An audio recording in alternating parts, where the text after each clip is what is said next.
ಓಂ ಶ್ರೀ ಮಾತ್ರೇ ನಮಃ. ನಮಸ್ಕಾರ ಸ್ನೇಹಿತರೆ, ಆಲ್ರೌಂಡ್ ಕ್ಲಾಕ್ ಕನ್ನಡ ಚಾನಲ್ಗೆ ಸ್ವಾಗತ ಸುಸ್ವಾಗತ.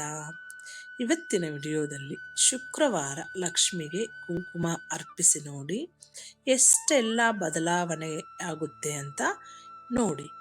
ಶುಕ್ರವಾರ ಲಕ್ಷ್ಮೀ ದೇವಿಯನ್ನು ಆರಾಧನೆ ಮಾಡುವ ದಿನ. ಈ ದಿನ ಲಕ್ಷ್ಮೀ ದೇವಿಗೆ ಪ್ರಿಯವಾದ ವಸ್ತುಗಳನ್ನು ಅರ್ಪಿಸಿ ಆಕೆಯನ್ನು ಪೂಜಿಸಲಾಗುತ್ತದೆ. ಲಕ್ಷ್ಮೀ ದೇವಿಗೆ ಪ್ರಿಯವಾದ ವಸ್ತುಗಳಲ್ಲಿ ಕುಂಕುಮವೂ ಒಂದು. ಲಕ್ಷ್ಮೀ ದೇವಿಯನ್ನು ಒಲಿಸಿಕೊಳ್ಳಲು ಕುಂಕುಮವನ್ನು ಯಾವ ರೀತಿ ಅರ್ಪಿಸಬೇಕು? ಲಕ್ಷ್ಮೀ ದೇವಿಗೆ ಕುಂಕುಮ ಅರ್ಪಿಸಿದರೆ ಎಷ್ಟೆಲ್ಲ ಪ್ರಯೋಜನಗಳಿವೆ ಅಂತ ಈ ವಿಡಿಯೋದಲ್ಲಿ ಪೂರ್ತಿ ನೋಡಿ. ವಿಡಿಯೋ ಇಷ್ಟ ಆದರೆ ಶೇರ್ ಮಾಡಿ. ಹೊಸದಾಗಿ ನಮ್ಮ ಚಾನಲ್ ನೋಡ್ತಾ ಇದ್ರೆ ಸಬ್ಸ್ಕ್ರೈಬ್ ಮಾಡ್ಕೊಳ್ಳಿ. ಹಿಂದೂ ಧರ್ಮದಲ್ಲಿ ವಾರದ ಪ್ರತಿಯೊಂದು ದಿನವೂ ಒಂದಲ್ಲ ಒಂದು ದೇವರು ಮತ್ತು ದೇವತೆಯನ್ನು ಪೂಜಿಸಲಾಗುತ್ತದೆ.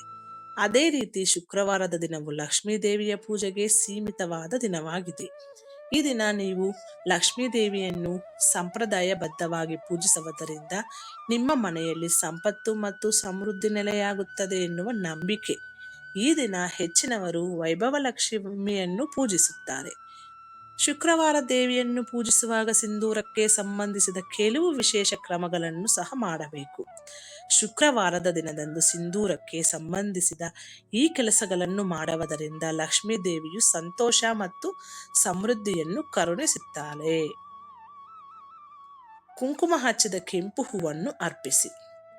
ಅಂದರೆ ಶುಕ್ರವಾರದ ದಿನದಂದು ಲಕ್ಷ್ಮೀ ದೇವಿಯನ್ನು ವಿಧಿವಿಧಾನಗಳ ಪ್ರಕಾರ ಪೂಜಿಸಿ ಕೆಂಪು ಬಣ್ಣದ ಹೂವುಗಳ ಮೇಲೆ ಕುಂಕುಮವನ್ನು ಹಾಕಿ ಆ ಹೂವನ್ನು ಲಕ್ಷ್ಮೀ ದೇವಿಗೆ ಅರ್ಪಿಸಬೇಕು. ಈ ರೀತಿ ಕುಂಕುಮದೊಂದಿಗೆ ಕೆಂಪು ಬಣ್ಣದ ಹೂವನ್ನು ಲಕ್ಷ್ಮೀ ದೇವಿಗೆ ಅರ್ಪಿಸುವುದರಿಂದ ಲಕ್ಷ್ಮೀ ದೇವಿಯು ಶೀಘ್ರದಲ್ಲೇ ನಿಮ್ಮ ಮೇಲೆ ಸಂತುಷ್ಟಳಾಗುತ್ತಾಳೆ. ಇದರೊಂದಿಗೆ ನಿಮ್ಮ ಎಲ್ಲಾ ಇಷ್ಟಾರ್ಥಗಳು ಪೂರ್ತಿಯಾಗುವಂತೆ ಮಾಡುತ್ತಾಳೆ. ಲಕ್ಷ್ಮೀ ದೇವಿಗೆ ಈ ರೀತಿ ಕುಂಕುಮ ಹಚ್ಚಿ ಯಾವ ರೀತಿ ಅಂತ ನೋಡೋಣ. ಲಕ್ಷ್ಮೀ ದೇವಿಯನ್ನು ಪೂಜಿಸುವಾಗ ಕಡ್ಡಾಯವಾಗಿ ಅವಳಿಗೆ ಕುಂಕುಮವನ್ನು ಅರ್ಪಿಸಿ. ನೀವು ಲಕ್ಷ್ಮೀ ದೇವಿಯ ಹಣೆ ಮತ್ತು ಪಾದಗಳಿಗೆ ಸಿಂಧೂರವನ್ನು ಅರ್ಪಿಸಬೇಕು. ಇದು ನಿಮ್ಮನ್ನು ಎಲ್ಲಾ ರೀತಿಯ ಆರ್ಥಿಕ ಸಮಸ್ಯೆಗಳಿಂದ ಮುಕ್ತಗೊಳಿಸುತ್ತದೆ ಮತ್ತು ನಿಮ್ಮ ಜೀವನದಲ್ಲಿ ಯಾವಾಗಲೂ ಧನ ಸಂಪತ್ತು ಇರುವಂತೆ ಆಶೀರ್ವಾದವನ್ನು ನೀಡುತ್ತಾಳೆ. ಕುಂಕುಮ ಹಚ್ಚಿದ ಏಕಾಕ್ಷಿ ತೆಂಗಿನಕಾಯಿ ಅರ್ಪಿಸಿ. ಯಾವ ರೀತಿ ಅಂದರೆ ನೋಡೋಣ. ಶುಕ್ರವಾರದ ದಿನದಂದು ಲಕ್ಷ್ಮೀ ದೇವಿಯನ್ನು ಪೂಜಿಸುವಾಗ ಲಕ್ಷ್ಮೀ ದೇವಿಗೆ ಏಕಾಕ್ಷಿ ತೆಂಗಿನಕಾಯಿಯನ್ನು ಅರ್ಪಿಸಬೇಕು. ಈ ತೆಂಗಿನಕಾಯಿಯನ್ನು ಲಕ್ಷ್ಮೀ ದೇವಿಗೆ ಅರ್ಪಿಸುವಾಗ ಅದರ ಮೇಲೆ ಕುಂಕುಮವನ್ನು ಹಚ್ಚಿ ನಂತರ ಲಕ್ಷ್ಮಿಗೆ ಅರ್ಪಿಸಿ.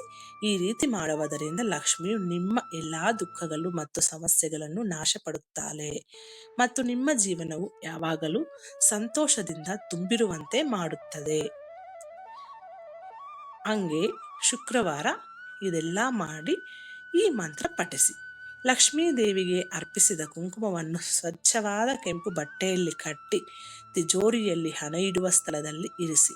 ಹೀಗೆ ಮಾಡುವುದರಿಂದ ನಿಮಗೆ ಆರ್ಥಿಕ ಲಾಭಗಳೂ ಸಿಗುತ್ತವೆ ಮತ್ತು ನಿಮ್ಮ ಆರ್ಥಿಕ ಸಮಸ್ಯೆಗಳೂ ದೂರ ಆಗುತ್ತದೆ. ಲಕ್ಷ್ಮೀ ದೇವಿಗೆ ಸಿಂಧೂರವನ್ನು ಅರ್ಪಿಸುವಾಗ ಅಥವಾ ಕುಂಕುಮ ಹಚ್ಚಿದ ವಸ್ತುಗಳನ್ನು ಅರ್ಪಿಸುವಾಗ ಈ ಮಂತ್ರವನ್ನು ಕಡ್ಡಾಯವಾಗಿ ಪಠಿಸಿ. ಎಲ್ಲರಿಗೂ ಗೊತ್ತಿರುತ್ತೆ ಈ ಮಂತ್ರ, ತುಂಬಾ ಸರಳವಾಗಿರೋ ಮಂತ್ರ. ಓಂ ಹ್ರೀಂ ಶ್ರೀಂ ಕ್ರೀಂ ಶ್ರೀಂ ಕ್ರೀಂ ಕ್ಲೀಂ ಶ್ರೀಂ ಮಹಾಲಕ್ಷ್ಮಿ ಮಮ ಗೃಹೇ ಧನಂ ಪೂರಯ ಪೂರಯ ಚಿಂತಾಯಿ ದೂರಯ ದೂರಯ ಸ್ವಾಹ.